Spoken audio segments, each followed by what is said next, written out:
আমরা কৃষককে মূল্যায়ন করি না, কিন্তু কৃষক যদি কষ্ট কইরা এইসব ধান ফসল যদি না বনাইতো তাহলে আমরা খাইতাম কি? আমাদের বাংলাদেশের প্রধান খাদ্য হচ্ছে কি? ভাত। এই ধান থেকে চাল হয়, চাল থেকে ভাত হয়, আমরা এগুলো সবাই জানি।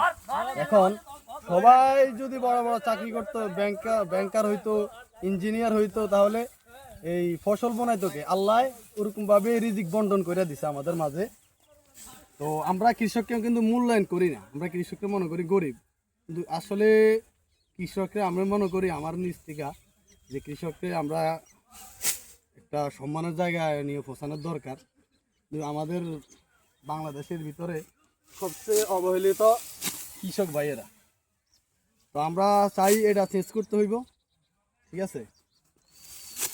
আর আমরা গ্রামের ছেলে, গ্রামে বড় হয়েছি, গ্রাম আমাদের আবেগ, গ্রামের মজা।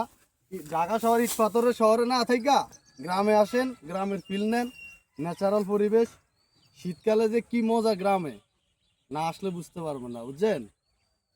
তো আমি চাই গ্রামের ফিল নিতে চলে আসুন সবাই গ্রামে, ঠিক আছে?